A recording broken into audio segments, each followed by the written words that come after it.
have that kind of connection. Yeah, I imagine there's a lot of unknown here for us to We got in this mess because just trying to game it originally, so why should we game it some more? Yeah. All right, let's go to some, Jerry, do you want to? Yeah. Jerry, and yeah, just say your name. Jerry Kern, Pohat, everybody knows me, I think.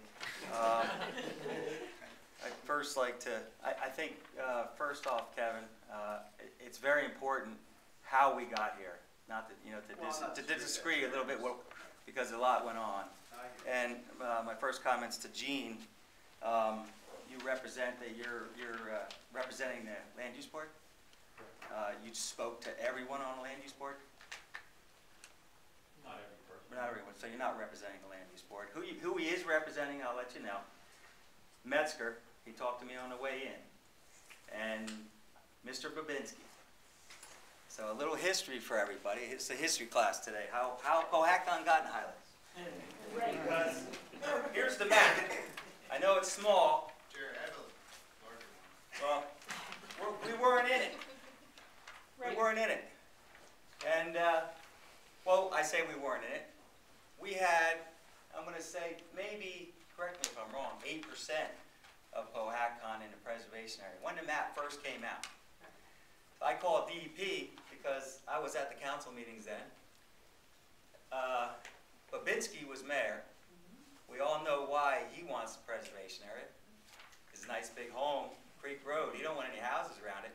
The reason we're talking about EAI, you might as well let everyone know, is because Babinski made a deal. If they're not behind his house, they can go over behind my house in High Street. Right. Not knowing that down the road, Metzger would be chairman, who lives there also.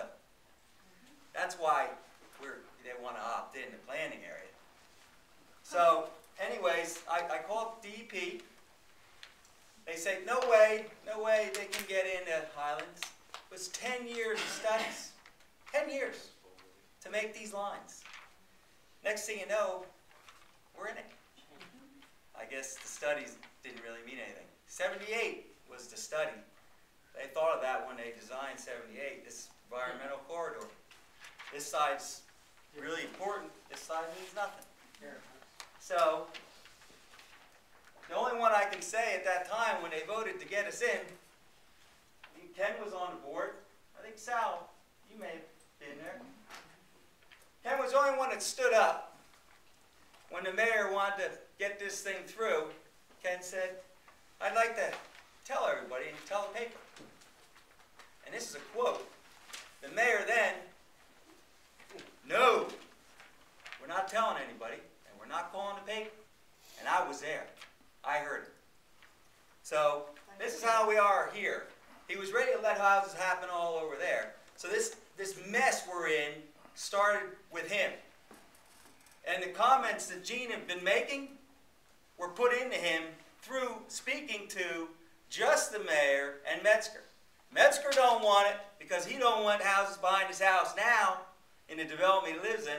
Luckily these people, thank God, right, we're on the boards when our houses were built. We wouldn't have a place to live.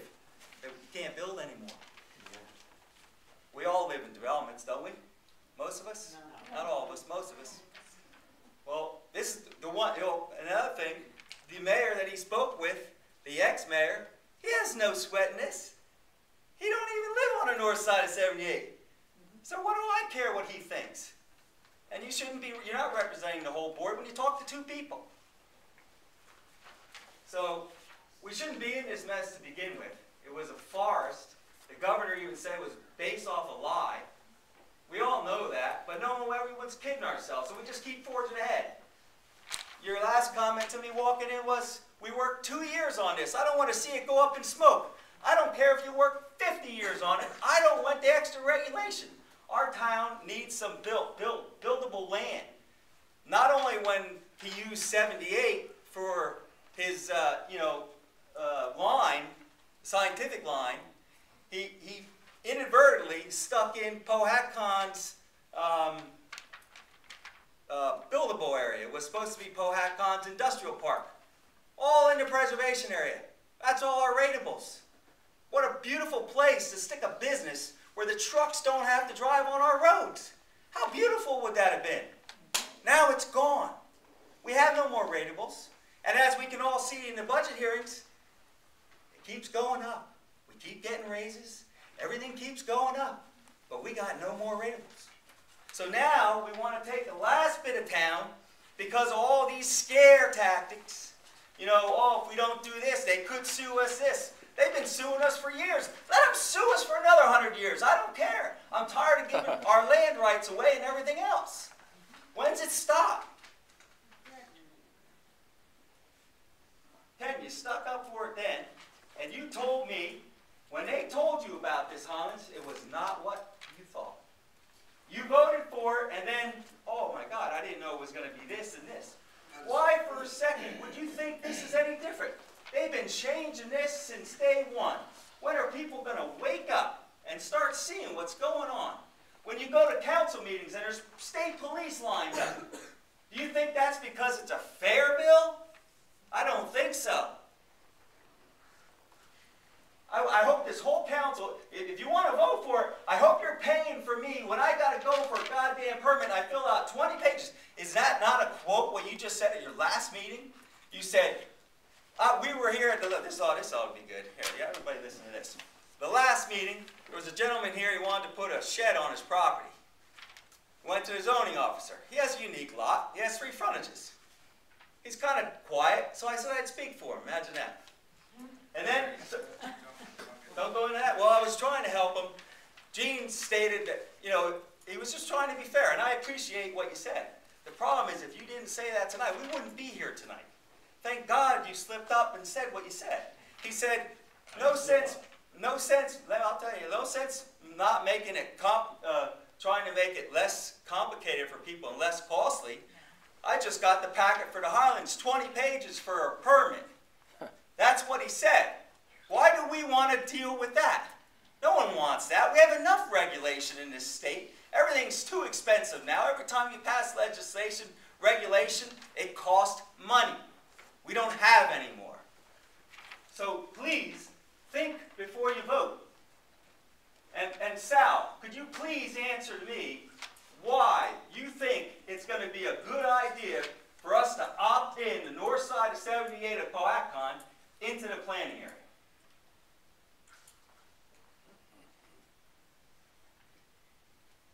One good reason.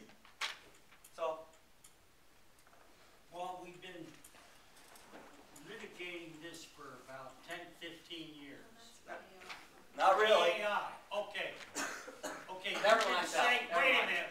All night you've been saying that north of 78 is wasted.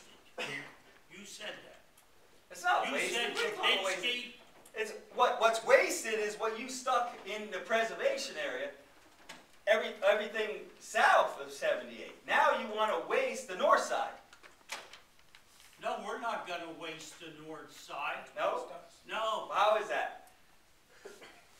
So you don't have a good answer. Yes, I do. I haven't heard it. Well, I haven't heard too many good answers that you've been saying all night, too. Okay. I want to say a few things, and one thing is about, I'm not being to correct you, but I've been around since the beginning of this thing, and I kind of got involved in it even when I ran for mayor. But I'm just saying is, this whole thing started with a project called Riverwalk, which was supposed to be dumped out on that end of town. The settlement came up, and the property that was in question afterwards, and then of course the economy fell down, this guy has property, the AI picked it up, and that was moved to that piece of property that Yeah, but that's is no there. more. I mean, The one that I you're talking understand. about is Toll with Mr. Resnick, and that was the property that Yes. was going to be up. That was supposed to be on the other track, that was the age restricted. Yeah.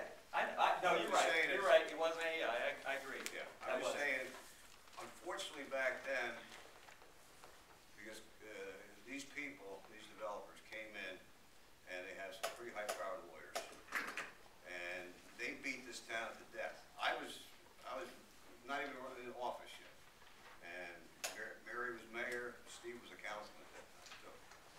And basically, the judge in Flemington ordered Pohatcong that we had to do it for the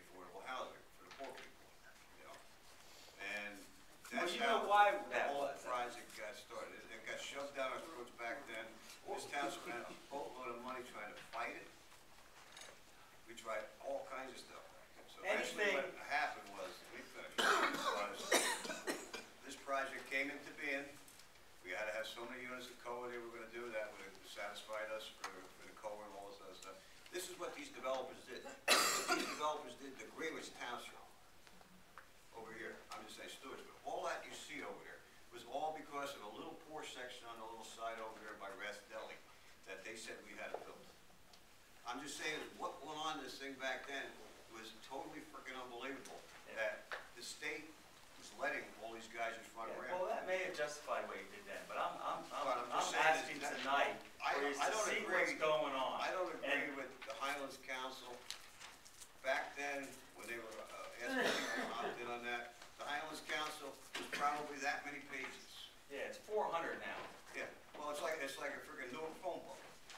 They lied to all the towns. Yeah. They created all the rules. So I Why do agree you with want that. to opt in? why My would you want to- concern out of this whole thing is the point that Gene brought up and Kevin brought up. think about Gene's motion or motives. Well, I'm not talking about his motives. Unfortunately. I'm talking about, he's been here, he's got the track record, Benbo's got the track record.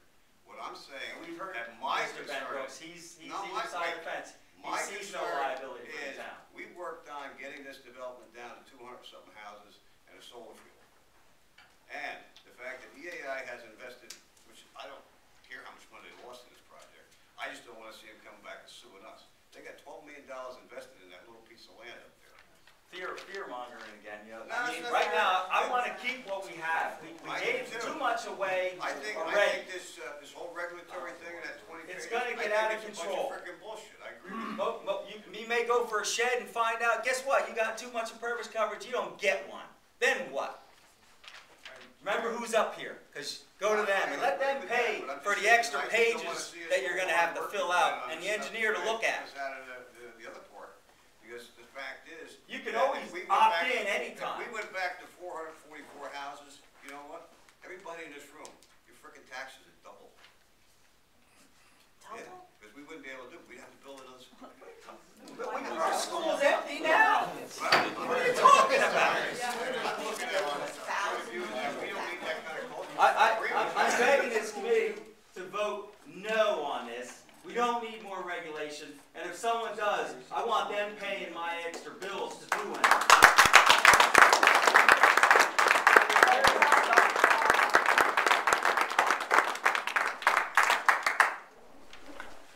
I'm Robert Fry, Pohatcong. I'm in the preservation area.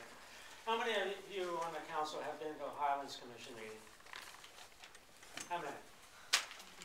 Well, I have. I've been to probably a dozen and a half. I went, And I spoke up at every one to the point that it is not a fair bureaucracy.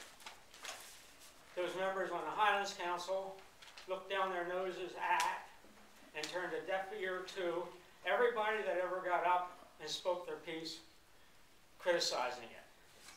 Now, Eileen Schwan is gone. Thank God. Lisa Jackson, head of the DEP, is gone. And I'm urging you to at least postpone voting this till that gets shook out, and do not abrogate all your responsibilities to a council made up of elitist snobs.